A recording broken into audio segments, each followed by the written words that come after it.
दाऊद इब्राहिम, जो कि ना सिर्फ इंडिया को बल्कि पूरी दुनिया को वांटेड था, वो कराची में हॉस्पिटल में मौजूद है। पहले उसामा बिन लादेन था, अब इसके बाद जो ये दाऊद इब्राहिम और पता नहीं कौन कौन। आपके पास वो मौजूद है या नहीं मौजूद पहले नंबर पे। और इस तरह के वाकयात हमारे मुल्क में पहले बहुत दफा हो चुके। चीफ एग्जीक्यूटिव जिसको मैं मानता नहीं हूँ, जो हमारा केयर टेकर प्राइम मिनिस्टर, ये वाकई खबर सच निकलती है तो आप मुझे बताएं कि अगर आप फिर ग्रे लिस्ट के अंदर, अभी आप ग्रे लिस्ट में आए हैं, अगर वो आपको ब्लैक लिस्ट कर देते, ये अटैक्स जो हुए थे उसके चार्जेस भी हैं। अब मुझे देखें वो इस सब चीजों में वो इन्वॉल्व रहा है। वो बंदा यहाँ से निकलता है तो हम इंडिया के साथ ताल्लुकात किस मुंह से बेहतर बनाए। हैरत वाली बात हमारे अदारों या हमारे पॉलिटिशियंस के लिए शायद नहीं होगी, क्योंकि दुनिया का ये तीसरे नंबर पे मोस्ट वांटेड है। हाफिज सईद की बात करें तो वो भी पाकिस्तान में मौजूद। इंडियन एजेंसी तो बहुत देर से ये कहती नजर आ रही है, इवन उन्होंने काफी फुटेजेस भी दिखाई कि भाई ये हमने यहाँ पे देखा, वहाँ पे। ऐसी पर्सनैलिटी को पकड़ के इंडिया के हवाले किया जाए तो क्या आपको नहीं लगता कि रिलेशन वैसे ही बेहतर हो जाए? जय हिंद दोस्तों, आज की वीडियो में आपका स्वागत है।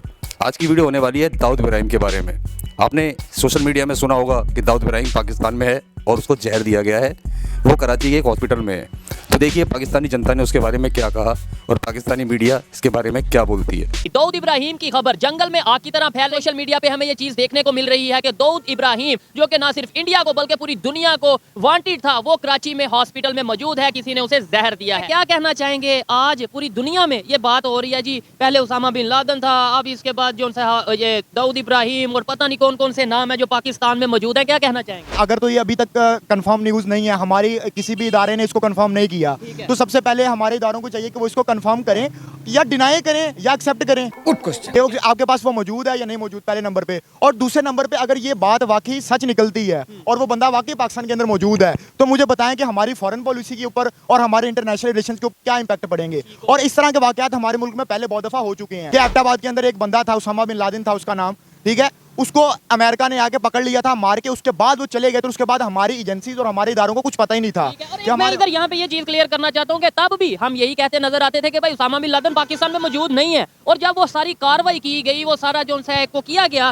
फिर उसके बाद भी हमारे मेन स्ट्रीम मीडिया में या हमारे किसी इदारे ने आगे एक्सप्लेनेशन नहीं दी कि भाई वो क्यों मौजूद था, कैसे मौजूद था। दिलशाद भाई ये देखें, मुझे बताएं, जब आप कोई बात करते हैं पाकिस्तान को लेके, भाई ये चीज गलत है, पॉलिटिकल सिस्टम नहीं ठीक या फिर करप्शन है, तो बड़े लोग ये कहते हैं यार ये पाकिस्तान का इमेज खराब कर रहा है। हमारा जो चीफ एग्जीक्यूटिव, जिसको मैं मानता नहीं हूं, जो हमारा केयर टेकर प्राइम मिनिस्टर है, गजब बेइज्जती है, उसको चाहिए कि वो कम से कम आके एक स्टेटमेंट दे, आके क्लियर करे। और दूसरा सबसे इंपॉर्टेंट बात ये है कि अगर ये वाकई खबर सच निकलती है तो आप मुझे बताएं कि अगर आप फिर ग्रे लिस्ट के अंदर, अभी आप ग्रे लिस्ट में आए हैं, अगर वो आपको ब्लैक लिस्ट कर देते हैं, आपका क्या फ्यूचर होगा। तो दाऊद इब्राहिम, उसके ऊपर बड़े सीरियस चार्जेस हैं, उसके ऊपर मनी लॉन्ड्रिंग के चार्जेस भी हैं, उसके ऊपर किडनैपिंग के चार्जेस भी हैं, उसके ऊपर वो जो है टारगेट किलिंग के मुंबई अटैक्स जो हुए थे उसके चार्जेस भी हैं। अब मुझे देखें वो इस सब चीजों में वो इन्वॉल्व रहा है वो बंदा, ठीक है।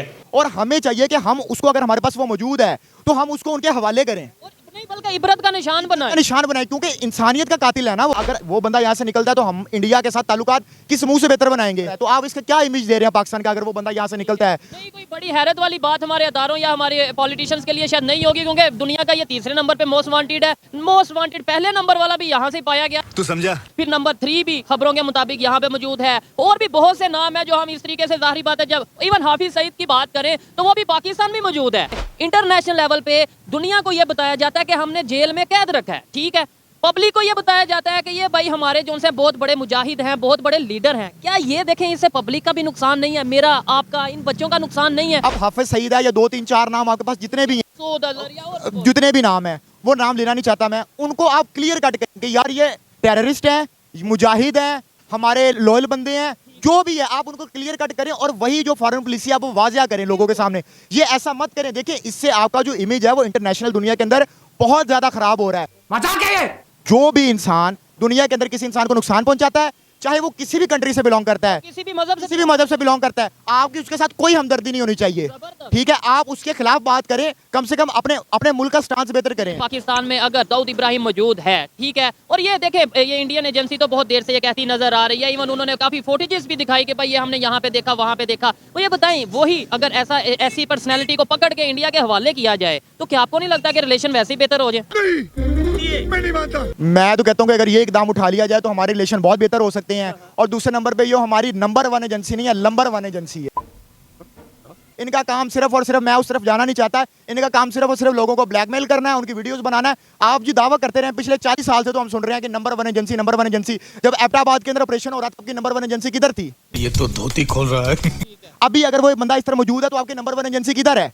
आप कम से कम आए आकर डिनाई करें। देखिए हमारे पॉलिटिशियन किधर जी, है मैं इस बात और से- फिर बड़ी बात हमारी पब्लिक हमारे- किधर है, हमारी पब्लिक क्यों नहीं बोलती? हमारे जो पॉलिटिशियंस हैं या जो हमारा प्राइम मिनिस्टर है उसके अंदर डिफेंस मिनिस्ट्री आती है और डिफेंस मिनिस्ट्री के नीचे हमारी पूरी फौज आती है और सारी एजेंसीज आती हैं। तो ये काम पॉलिटिशियन का जरूर है, लेकिन ग्राउंड लेवल पे उन लोगों ने काम करना है। और आपको इस बात का पता है कि हमारा प्राइम मिनिस्टर कितना ज्यादा आजाद होता है, तो उनका कसूर नहीं है, मैं हमेशा यही कहता हूं। तो कसूर उन लोगों का है जो इस टाइम पे वो काम कर रहे हैं। तो अगर हमारे मुल्क के अंदर मौजूद है तो ये हमारे मुल्क की बेहतरी। बेशक इसमें लोग मुझे गद्दार कहें, आपको गद्दार कहें, किसी को कहें। लोग कहते भी हैं ऑलरेडी, लेकिन मैं ये समझता हूँ कि ये मेरी जिम्मेदारी। यार ये पाकिस्तान को बदनाम नहीं किया जा रहा, पाकिस्तान की बेहतरी के लिए बात की जा रही है। आज मैं ये कहता हूँ, लेट्स सपोज मुझे जो सारे लोग, जो भी लोग ये कहते हैं कि भाई ये पाकिस्तान का इमेज खराब करता है, ये पाकिस्तान को डिग्रेड करता है, आज मैं उन सबसे सवाल करता हूँ कि आज जो पूरी दुनिया में दाऊद इब्राहिम के बारे में खबर चल रही है, इसका जिम्मेदार भी मैं हूँ। क्या मैंने ये खबर चलाई? अगर आप कहीं ना खुदा ना खासा अल्लाह ना करे अगर आप ब्लैक लिस्ट हो जाते हैं तो हमारे मुल्क के ये जो बच्चे हैं, ये जो हमारा फ्यूचर है, ये हम किधर जाएंगे? हमारे यहाँ कल सारा दिन इंटरनेट भी डाउन रहा है और उसके बाद उन्होंने चैनल्स भी ब्लॉक किए। अब मुझे बताएं, क्या आप उनकी आवाज रोक लेंगे? मेरी आवाज रोक लेंगे?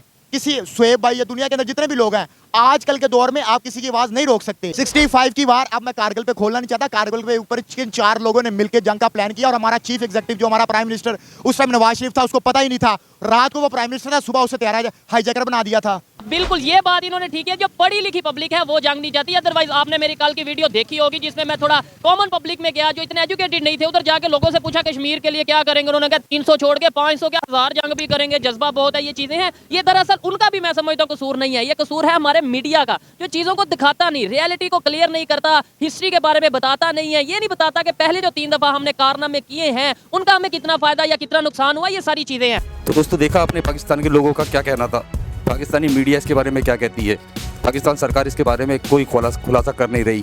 तो क्या कह सकते हैं कि क्या ये पहले की तरह ही कोई झूठ है या फिर सच में पाकिस्तान के अंदर ही दाऊद इब्राहिम है, जैसे ओसामा बिन लादेन था, जैसे हाफिज़ सईद है, जिसको उन्होंने कहने के लिए हाउस अरेस्ट या फिर जेल में बंद बताया है, लेकिन क्या पता वहाँ पर उसके लिए क्या फैसिलिटीज़ उपलब्ध हों।